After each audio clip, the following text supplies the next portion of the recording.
first time in a major country like the UK, you don't have a white man as in the top 4 positions in government. Yeah. Yes. So there's a lot. I mean, the legacy, we have a lot to work for.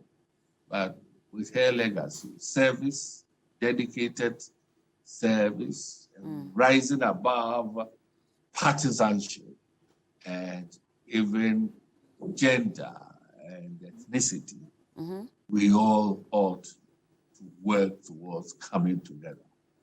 Indeed. But for you, what really stood out in her 70-year reign as Queen of England? And do you think that with her passing, and of course, ascension onto the throne by her son, is that going to in any way be different in terms of his reign as well? Well, the only thing I can say that her act will be difficult to follow. You know, I mean, there are some people in the United Kingdom and the other places where the Queen and the King now is the head of state who have been questioning the relevance of the crown. However, just because of her presence, people accepted that though that was the embodiment of stability. For me, you know, I'm one of the few people, I don't know the others, but I'm one of the few diplomats who have had the opportunity of presenting their letters of credence to the Queen on 2 successive occasions. Okay. 2017, when I was first appointed, and just last year, when I was reappointed by His Excellency, the President Nana Addo Dankwa Akufo-Addo. And the Queen commented on it. And well, yes, she knew I had left, but here I am. Yeah. Of course, the second time, it was virtual, because from 2020, Her Majesty the Queen was not receiving letters of credence in person, but virtual, while she's at Big Windsor Castle. So I will remember her. I mean, there's one trait that she had. She made each individual person special. Yeah. She has opportunity to interact with you. She will refer to a few things that may be peculiar to you. For instance, she will always refer the first time she came to Ghana, met President Ankomah and so forth, the work that charities are doing, etc., etc. And it was as if she exuded this aura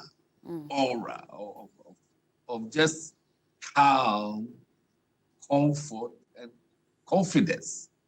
And indeed, she will be sorely missed. I was telling my wife yesterday that I never really thought I would be this deeply affected by the passing of Her Majesty the Queen. Yes, but that's how she comes out with so many people. Indeed. And I know that it's a great loss. Definitely. And while you are deeply affected, I don't know if you've come across certain posts on social media, and of course, people also sharing their thoughts about her passing, especially Africans who are not, you know, what I say are indifferent about her passing at the moment. And they are relating this all the way back to the times of colonization. And so they are not sure if, as Africans, we should even be paying close attention to her passing, in particular because of some crimes that were committed in the past by some British against Africans. What do you say about that? Well, there's something that I always say about colonialism. Colonialism as an institution, as a policy, can never be right. However, can you imagine our country or other countries without formal education, without formal healthcare? Why is it that even as we speak, many Ghanaians and Africans would want to travel outside their country to UK for studies. Some for to enhance their economic position. Yeah. And they fit in. So there's something to be said that yes, no one can justify colonialism. Let us learn lessons from the past and let the positive aspects of colonialism encourage us to serve our nation. Okay. Look, can you imagine the missionaries, the missionaries who came to Ghana or Gold Coast? They came in droves and they lasted for no more than 2 years. Yet they went into the villages. They went into the remotest parts of the country, established schools, established hospitals. Well, one may say that it was for the purpose of exploitation. Why would a white man leave the comfort of his country to come to a mosquito-ridden country, knowing that she may not live for more than 2 years? And I tell you, there came a time when the Wesleyan missionaries were coming to the Gold Coast. They put all their worldly possessions in coffins so that in case they died and they had nothing, at least their corpses would be put in the coffin and buried. So I say that, yes, let's learn from the past. How come that today, the second most powerful person in British government, Kwasi, is a Ghanaian? I mean, his parents are Ghanaian. I know them personally. Okay. I mean, they are so Ghanaian. How come? I mean, so it should also teach us a lesson that we ought to be tolerant to all ethnic groups, religious groups, etc., even as a country. Okay. So I say that we still have lessons to learn from colonialism. I mean, those people talking about colonialism, almost every one of them must have been educated. Can you imagine the number of people in Ghana who attended Achimota School? Is a colonial establishment. Yes. Yes. What about the mission schools? My alma mater and fans from Adesada, West Liga. We are still talking about them. But these were established by missionaries. So for me, it is a sort of negative approach to colonialism. Okay. Yes. As an institution, it was bad. But I dare say that there are a few things which could be said to be the silver lining in the cloud of colonialism.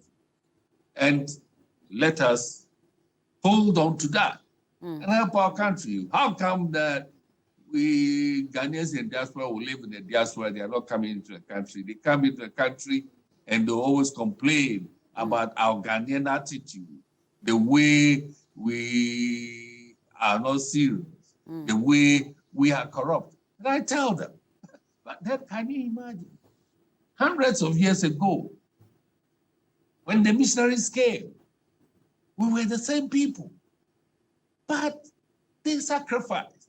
So colonialism, in a sense, should teach us sacrifice. All right? Okay. For the future of your community, your country, positive contribution for those who are less endowed. And so for me, well, these things are things of the past. We've been independent 60 years. What sort of excuse again do we give ourselves? We have no excuse, right? Let's not escape taking responsibility for our actions.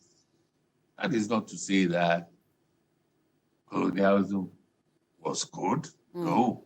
But please, at this stage, we should be rising up about it, and then trying to learn from the negatives, and then help build our country.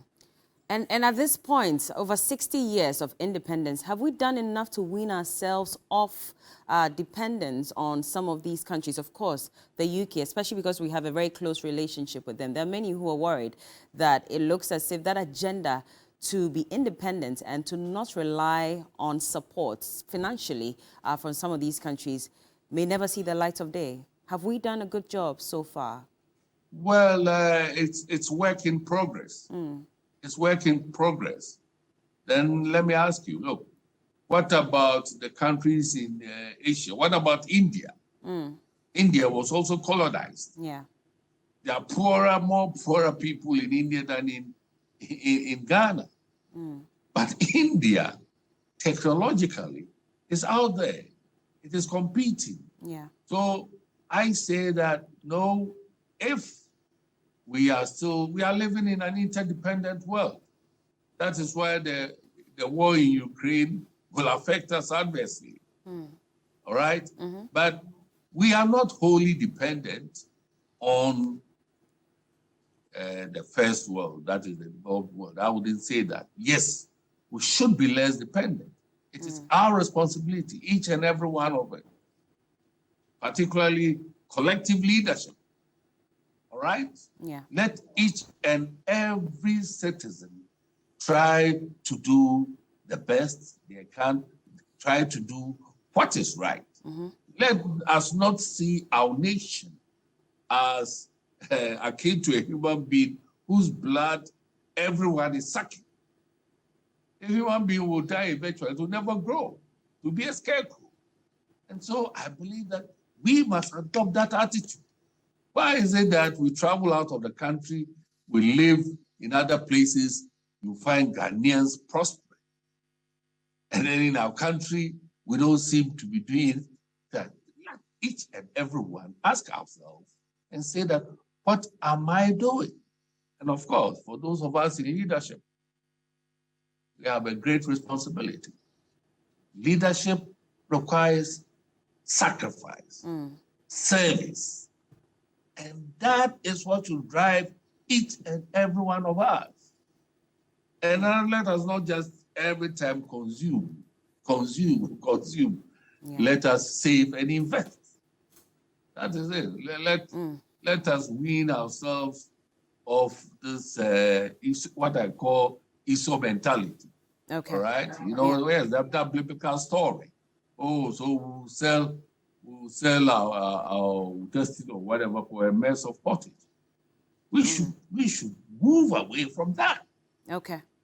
Yes. Okay. But do we not deserve an apology at this point? And I'm talking about the black race and not just Ghana. Is it about time that we got an apology officially? Yes. So if you get an apology officially, yes, I agree. We deserve an apology. So what would the apology be of benefit to her? How will it be of benefit to her? Is it not an admission of crimes committed against the black race? And in a way, of course, there are many people who are asking that our resources as well that were taken from our lands be returned to us. I mean, what resources were taken? The gold that is there. All right? We've been independent 60 years. What is happening?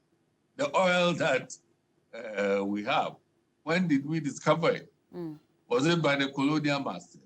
I agree that the world economic system is stacked against us. But please, look, I believe that we've passed that stage. Okay.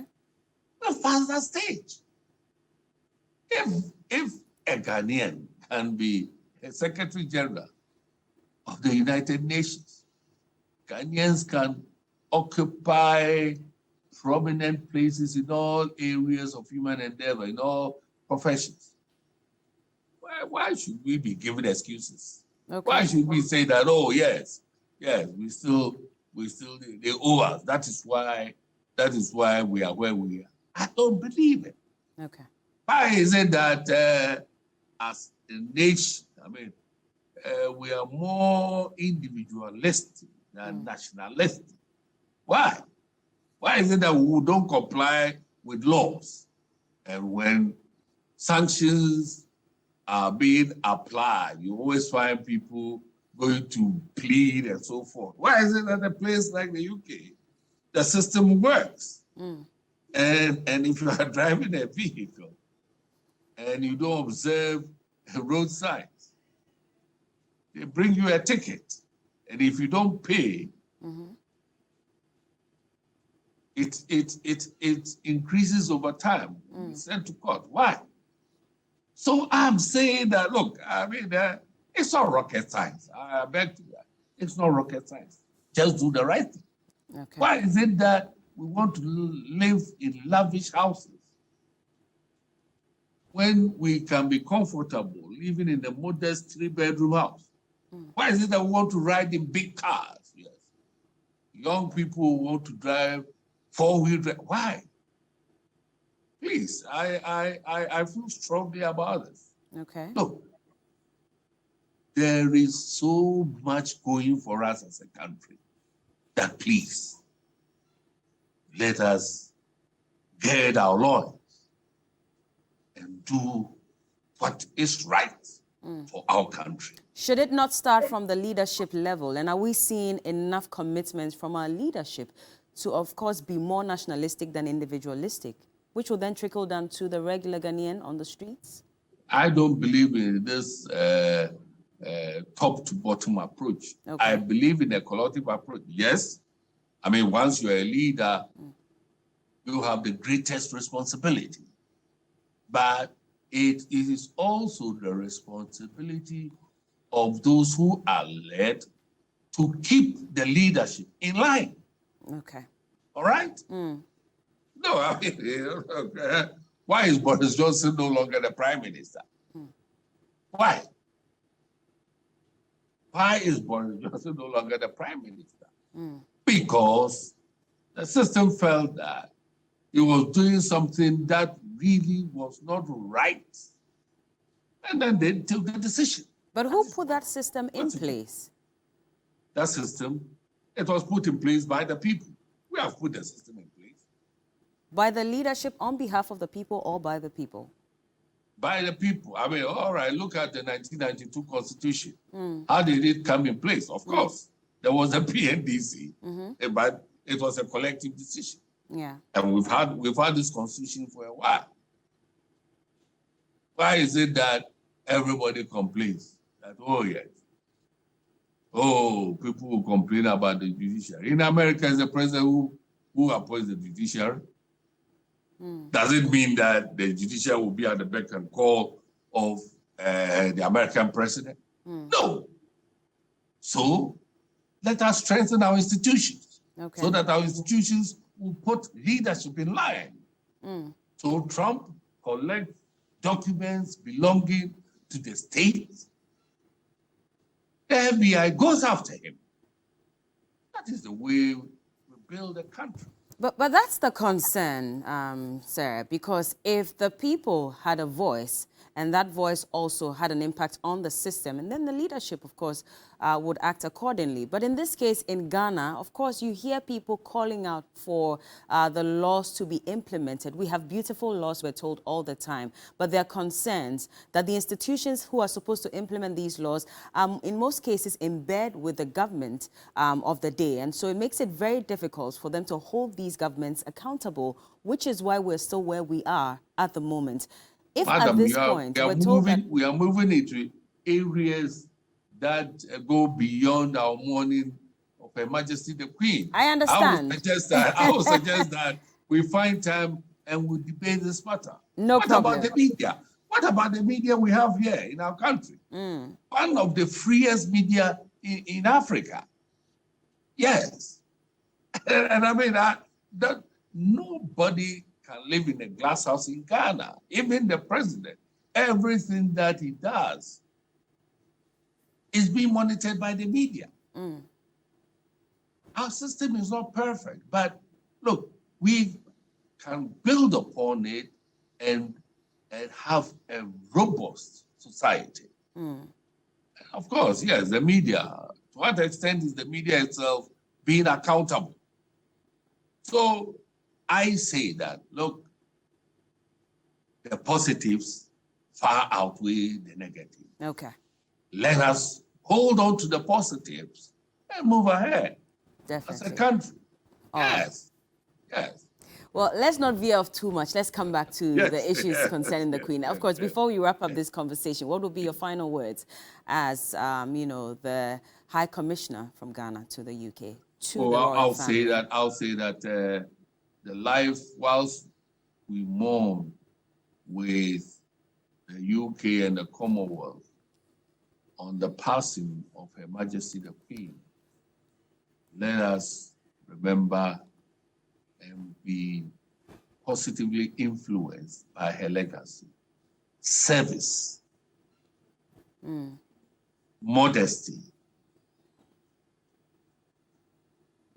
should be our watchword. And when we are guided by these and other values, I can tell you that our country, the time may even be better than the United Kingdom. Thank you very much. Right. And finally, are there any special plans by the Ghanaian community, of course, in commemorating with the royal family concerning the death of the Queen? As for the Ghanaian community, well, I don't know. You may not know, but you know, when Prince Philip passed, some members of the Ghanaian community undertook a funeral of their own with talking drums, etc., etc. Yeah. But so I'm sure, I mean, it's a national day of mourning. I'm sure will be part of the mourning. But I also believe that some of the Ghanaian associations will do something special to reflect the Ghanaian funeral. Yeah. Okay. Any arrangements in particular by government? And of course, you represent the government of Ghana in the UK. So do you have any special arrangements for the funeral day itself that you'd want to let Ghanaians know about? Well, we'll always be guided from what is happening in the capital. Okay. But I would expect that the government of Ghana will be represented at the highest level at this funeral. I have no doubt. I'm yet to speak to government, but I know, having regard to the relationship between the United Kingdom and Ghana, that Ghana will participate at the highest level in this program because we feel the loss. All right. Thank you so much, sir, for speaking to us this morning. It's been a pleasure. Sorry for taking you off your busy schedule, but it's been a pleasure speaking to you. And so that is Ghana's High Commissioner to the United Kingdom, His Excellency Papa Owusu Ankomah, talking to us, of course, about his fond memories of Queen Elizabeth II, who unfortunately passed yesterday, and also talking about the bilateral relationship that we have between ourselves, Ghana, and the United Kingdom.